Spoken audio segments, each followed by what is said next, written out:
Agora, aqui na câmera 1, a gente fala da lei das estatais, tema da minha abertura no CNN Arena de hoje. O ministro André Mendonça, do Supremo Tribunal Federal, devolveu o pedido de vistas sobre a constitucionalidade de um artigo da lei. O tema agora está liberado para o debate e a votação no plenário do Supremo. Ontem, Ricardo Lewandowski derrubou a quarentena dessa lei. Raquel Landim traz a apuração para a gente com todos os detalhes. Diga, Raquel. Felipe, eu estou no aguardo da pauta do Supremo da semana que vem. Estou aqui em contato com o Supremo Tribunal Federal. Ainda não sabemos se vai estar na pauta. Eles estão fechando isso. Por enquanto, ainda não está. Teremos o julgamento só na quarta-feira. Estou aqui aguardando a informação. Por enquanto, o que nós temos?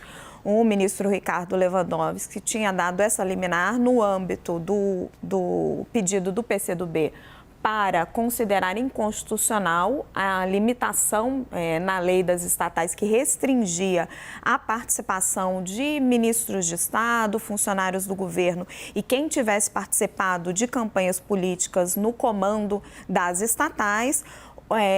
Ele deu essa liminar depois de um pedido de vistas do ministro André Mendonça. Essa liminar foi dada por ele, o argumento dele que era em caráter de urgência, porque as assembleias das estatais acontecem durante o mês de abril e os nomes precisam ser apresentados agora até o dia 31. E o ministro André Mendonça, então, ontem à noite devolveu o pedido de vistas. Então, está agora nas mãos da ministra Rosa Weber botar o tema para votar. A liminar do ministro Ricardo Lewandowski, eu ouvi vários juristas, ela é bastante questionável, o argumento jurídico dela de urgência. Por quê? A lei das estatais está em vigor desde 30 de junho, se não me engano, 30 de junho de 2016.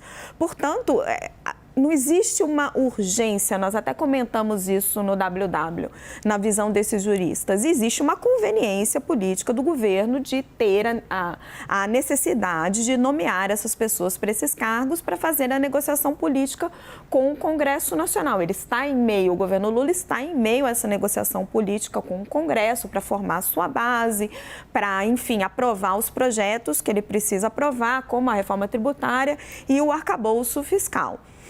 Não é exatamente uma urgência, nós já temos uma lei em vigor há muito tempo. Há quase 7 anos. Exato. Então, agora é uma questão de a ministra Rosa Weber colocar para votar e a gente avaliar como vai se comportar o plenário do Supremo. Pelas minhas apurações, temos ministros que estão em linha com o que pensa o ministro Ricardo Lewandowski, que acha que existe hoje uma criminalização da política, que é a mesma tese que vem sendo defendida pelo governo Lula, e temos ministros que não, que têm uma interpretação de que a lei é constitucional, de que ela é baseada nos fatos que se passaram no Brasil durante todo este tempo e que ela está fazendo uma medida preventiva, que a quarentena serve para isso.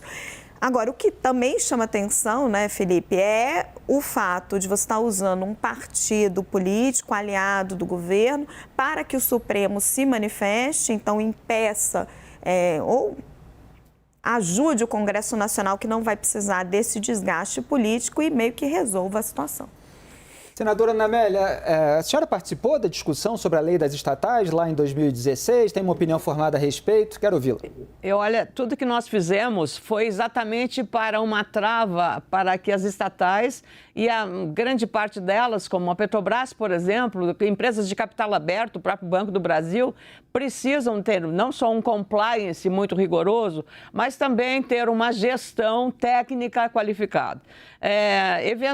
E elas são submetidas a um regramento de funcionamento das suas assembleias e essa lei das estatais, assim chamada, foi exatamente um princípio de regulamentar, e não se trata, eu acho um equívoco imaginar que a Suprema Corte ache que é uma criminalização da política neste caso específico. Aí tinha um objetivo claro de aperfeiçoar o sistema, qualificar tornar mais técnica a gestão de empresas estatais, como é o caso da Petrobras. Então, toda vez que um aspecto político entra na gestão de uma empresa, não necessariamente dá bom resultado. Então, esse foi o cuidado que tivemos lá, nós, legisladores, naquele período, 2016, para exatamente fazer isso. Assim como fizemos com a PEC do teto, que agora está sendo modificada também por outras razões. O governo quer gastar mais, naquela época queríamos que houvesse uma trava na gastança, e isso vem desde a Lei de Responsabilidade Fiscal, veio a PEC do teto, e agora veio uma nova que nem conhecemos ainda, porque o presidente Lula parece que está hoje examinando aquilo que o ministro Haddad encaminhou a ele na presidência da República. Então, todo o esforço que o parlamento faz é no sentido de aperfeiçoar. E naquele momento foi exatamente esse o objetivo, que dar às estatais uma musculatura de gestão qualificada, e não significou em nenhum momento criminalizar a área política. Nada a ver com isso, mas sim de qualificar a gestão das empresas estatais brasileiras. Obrigado, senadora. É bom deixar claro que a lei das estatais ela não condena ninguém. O que está previsto ali é uma quarentena, quer dizer, gente que ocupou ali cargo em partido, na direção de partido e que participou de campanha eleitoral, precisa esperar, depois dessa participação, 36 meses, ou seja, 3 anos, para ser indicado para qualquer empresa pública. Não está impedido, apenas tem que haver esse hiato, aí, esse intervalo, todo esse período a ser cumprido. O que aconteceu na Câmara dos Deputados foi que reduziram essa quarentena desses 36 meses, 3 anos, portanto, para 30 dias. Quando chegou no Senado, Rodrigo Pacheco, presidente da Casa, não quis pautar, viu o desgaste, e aí houve essa judicialização para o STF por meio do PCdoB, que é um partido aliado do PT. E agora o STF pode acabar decidindo sem que o Senado precise desse desgaste. Gabriela, a quarentena você vê como algo realmente discriminatório? Quer dizer, essa alegação faz sentido para você? E as consequências, elas não trazem de volta ou aumentam uma república de escambo em que se troca fornecimento e distribuição de cargo por apoio político? Então, eu entendo que a quarentena é válida, por exemplo, eu acho um absurdo e espero que isso não perdure, você permitir que ministro de Estado, secretário de Estado, pessoas que já estão ocupando cargos públicos, que são cargos relevantes, também ocuparem conselho de estatal. Né? Porque aí você acumular funções. Agora, no caso específico... A lei não permite. Exatamente isso. Então, são 2 itens que a lei fala. Conflito de interesse. Exato. Então, não tem sentido. Por exemplo, vamos dar um exemplo, o ministro da Justiça também ser presidente da estatal, né? De uma grande estatal ou de um conselho de uma grande estatal. Isso é um absurdo. No governo Lula, um pouco no governo Dilma, e teve um exemplo recente no governo Jair Bolsonaro do secretário executivo da Casa Civil que passou a fazer parte do conselho da Petrobras. Já foi uma burla na lei das estatais. Bom, nesse ponto, estou de acordo com a lei das estatais. Acho que é correto, é justo, é correto. Com relação aí, a nossa divergência aqui, que a gente já conversou em outros programas, é com relação às pessoas que participaram de estrutura partidária, que participaram de campanha, porque eu sou muito defensora do engajamento das pessoas nas campanhas eleitorais. Eu acho que a criminalização da política vem daí. O fato de alguém participar de uma campanha, né, de se engajar em uma campanha, ela já perde a aptidão para poder participar depois do governo ou da vida pública. Então, se for uma pessoa super qualificada, aliás, todos deveriam se engajar em campanhas eleitorais, todos deveriam participar, exercer os seus direitos políticos. Direito político não é só se candidatar e ser eleito. Direito político não é só votar uma vez a cada 4 anos. Direito político é você se engajar, você se filiar a um partido político, participar da campanha, defender, ajudar como for possível. Isso é direito político. Aí, a partir do momento em que você diz que uma pessoa ela é incapaz de participar, né, de ser indicada para o conselho de uma estatal, que também exige diversos critérios técnicos, Felipe, não é só, vou lá indicar, você tem que cumprir um currículo, você tem que, não é qualquer um que vai ser. E aí, só porque foi... Isso não é que é incapaz, né? Só para deixar claro, é uma vedação a essa indicação por um prazo, por um período estabelecido. Mas é nesse sentido. Até engasguei, fiquei. Espera um pouquinho. Não, tranquilo, vou beber minha água também. Então, eu acho que é nesse sentido que existe a criminalização da política. Agora, no caso dos ministros, mantém como está. Gente, fiquei sem... Joel, enquanto a Gabriela se recupera aqui, não tem problema nenhum, eu engajo toda hora nesse programa. É a sua avaliação sobre essa potencial mudança na lei das estatais? Bom, primeiro, acho que sempre bom frisar o quanto aumentou a qualidade das nomeações nas estatais depois que foi aprovada a lei das estatais. Acho que isso não temos grandes dúvidas. Então, ela foi um marco, foi um enorme avanço que agora a gente vê, seja pelo Congresso, travou, ou talvez pelo Supremo, começar a ser dilapidada, né? Começar a ser tolhida no seu impacto. Vamos discutir especificamente essa questão da participação de campanha, né? Porque levantam esse ponto. Pô, não é uma discriminação só porque a pessoa participou de uma campanha política, ela deixa de poder, por um prazo ali, ter algum cargo no conselho ou na gestão de uma estatal? Veja só, ao participar de uma campanha política, você está ajudando uma possível liderança política que vai ser eleita aí logo em seguida. Digamos que você ajudou na campanha e realmente foi eleito o seu mandatário ali que você apoiava. Cria-se uma relação entre o mandatário e quem ajudou ele, quem se engajou na campanha. É muito fácil que, e isso acontece, a gente sabe como acontece, que olha, a pessoa que ajudou na campanha, ela tem que ser contemplada, ela espera ser muitas vezes contemplada de alguma forma depois que o mandatário foi eleito. Isso acontece, e acontece em gabinete, a gente sabe que acontece muito, mas vamos pelo menos tirar as estatais dessa jogada? Vamos pelo menos fazer que também a relação com quem te ajudou na campanha, talvez, se você achar que seu gabinete vai se beneficiar da pessoa, ótimo e tudo, mas nas estatais, não. Então, me parece que faz todo sentido. Você não está criminalizando alguém por ter ajudado na política. Você está tirando um possível conflito de interesse entre o que é melhor para o país, ou seja, qual nomeação da estatal realmente vai fazer o melhor para o nosso país, o melhor para aquela empresa. Esse é o raciocínio que deve vigorar. E você está impedindo que um outro raciocínio, um raciocínio torto, entre para interferir nesse processo, que é quem são os aliados que eu preciso agora contemplar porque me ajudaram lá atrás? Essa pergunta não tem nada a ver com a gestão das estatais. Por isso, me parece que faz todo sentido manter essa quarentena. Aliás, que aí na campanha tem um alinhamento de pautas políticas e que eventualmente podem servir aos interesses do governo de turno na estatal, que é o exemplo que você dá. Agora, há pessoas de outros partidos que não o do governo, que também estariam vedados por participação nas suas respectivas campanhas. Sim. Ou integrar o quadro partidário. E a partir do momento que o governo indica essas pessoas, o governo também pode obter em troca um voto no Congresso Nacional. O que contribui para esse toma lá da cá que é difícil encontrar outra palavra que não corrompe o sistema democrático, porque os parlamentares, deputados e senadores deveriam votar de acordo com a pauta, de acordo com a agenda, medindo o interesse público daquele texto que está para ser aprovado tanto na Câmara quanto no Senado Federal.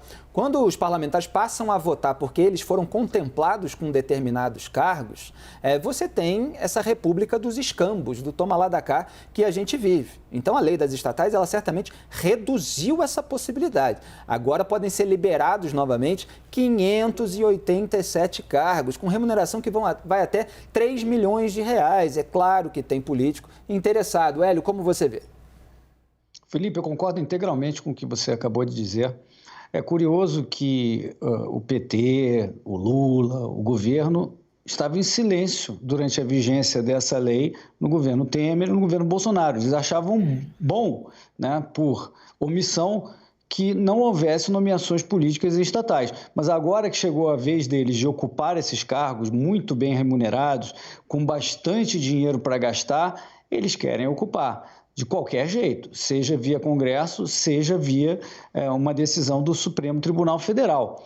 As estatais, Felipe, elas têm sua missão própria, têm o seu estatuto, sua visão, sua missão. Políticos entram automaticamente em conflito de interesse. Eles querem fazer o que é de conveniência política. Além de estarem ganhando esse salário, de estarem trocando favores para votar no Congresso, tudo isso, eles também têm interesse em usar a estatal para seu benefício. Muitas estatais têm sócios, têm capital aberto, têm sócios estrangeiros. E o Brasil já aprendeu que esse tipo de mistura entre políticos e uma empresa que tem que ter técnica na sua gestão, melhores práticas de governança, e a lei das estatais vai nessa direção, não funciona essa mistura. Dá errado, né? As estatais deveriam ser, sim, blindadas em sua gestão, né, nos conselhos de administração e na sua alta gestão, diretoria e o CEO, o presidente, dos políticos, porque isso é o melhor para o Brasil. Essas estatais estão ali prestando serviços fundamentais para o brasileiro, provendo produtos fundamentais para o brasileiro. O Brasil não quer, o brasileiro não tem interesse que tenha uso político disso. Tem que ter o uso do melhor interesse da companhia, dos resultados da companhia, para que ela se perpetue fazendo o melhor serviço para a população. Por isso que a lei está correta e essa tentativa é um desastre, na minha opinião. Obrigado, Hélio. Raquel, como é que você vê esse antes e depois da lei das estatais na Petrobras? Havia ali um esquema de suborno que foi revelado pela Operação Lava Jato. O esquema, evidentemente, aconteceu. A gente não precisa entrar aqui em resultado de processo judicial desse ou daquele, mas havia um esquema de corrupção e que contribuiu para prejuízos ali causados na Petrobras. O que a gente vê no debate público recente, até Jair Bolsonaro tentou se vangloriar dessa gestão da Petrobras, que veio muito por causa das medidas de compliance, por causa da lei das estatais, a discussão que a gente vê é sobre lucros exorbitantes. É uma outra discussão que também é legítima, também pode ser travada. Quer dizer, houve uma melhoria no funcionamento da Petrobras em razão da lei? Felipe, não só da Petrobras, da Eletrobras, numa série de empresas estatais. No caso da Petrobras especificamente, tem sempre uma argumentação que é muito utilizada, que olha, os diretores da Petrobras todos teriam sido aprovados pela lei das estatais, os diretores daquela época da corrupção, porque eram funcionários de carreira. Só que eram funcionários de carreira que estavam sendo cooptados por partidos políticos. E além desses diretores, havia uma série de funcionários e o departamento de comunicação da Petrobras e de marketing era uma coisa absurda. O tamanho do departamento, eu me lembro de fazer várias matérias sobre isso, o tamanho do inchaço. Ele tinha uma redação maior que a do New York Times. Em termos de gente mesmo, para poder colocar ali os apadrinhados e realmente inflar a máquina. A Petrobras, logo depois quando estourou todos os escândalos de corrupção e ela já estava com endividamento altíssimo devido à política de preços equivocada, eu me lembro um dia de ter uma reunião no Rio de Janeiro com o diretor financeiro que estava assumindo a empresa, ainda na gestão Dilma Rousseff, ali no finalzinho da gestão Dilma, para tentar fazer uma transformação, depois ele segue na gestão Temer, e ele me dá o seguinte relato: esta empresa está praticamente quebrada. Então, nós tínhamos uma petroleira, que a brincadeira é sempre que o melhor negócio do mundo é uma petroleira, o segundo melhor negócio do mundo é uma petroleira mal administrada. Então, nós tínhamos uma petroleira praticamente quebrada. Um relato em primeira pessoa da pessoa que cuidava das contas da petroleira. Esta era a situação da Petrobras, em virtude dos escândalos de corrupção, das más práticas, da gestão equivocada. Foi feito toda uma renovação na gestão da empresa, toda uma mudança na política de preços. Hoje a gente pode discutir o efeito contrário. Ela está gerando lucros muito altos e como esses lucros estão sendo utilizados? Estão sendo utilizados para dividendos, isso está voltando para a União, como que a União está utilizando isso em políticas públicas, porque a União é o maior acionista da Petrobras, deveriam estar sendo utilizados para investimentos, deveriam estar sendo utilizados, uma visão que eu considero equivocada, mas tem gente que defende, para amenizar aumentos de preço para o consumidor, mas a Petrobras lá de trás e a Petrobras de hoje são empresas completamente diferentes. E é uma crítica comum a Jair Bolsonaro e Gleisi Hoffmann, os lucros exorbitantes, né? Jair Bolsonaro chegou a dizer que era um estupro, Gleisi Hoffmann já fez vários tweets também a respeito disso, embora o governo fique com uma parte desses lucros da Petrobras. E é importante ressaltar que na Petrobras os problemas de governança, eles começam no final do governo Jair Bolsonaro, quando pelo menos 2 nomes do Conselho é ignorada a recomendação do Comitê Técnico, que diz que eles não passam pelo crivo da lei das estatais, e ainda assim a Assembleia de Acionistas, onde o governo era majoritário, e na época, não, o governo é majoritário, e na época o governo era de Jair Bolsonaro, aprova esses nomes ao arrepio da lei.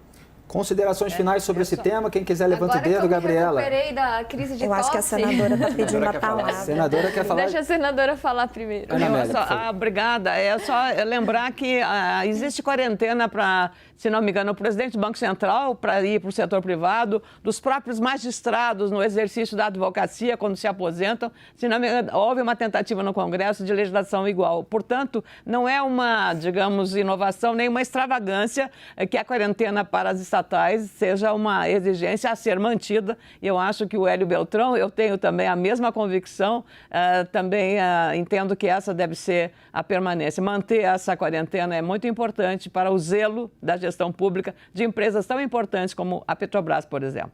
Pois é, as outras quarentenas não são aí questionadas por discriminação. Diga, Gabriela.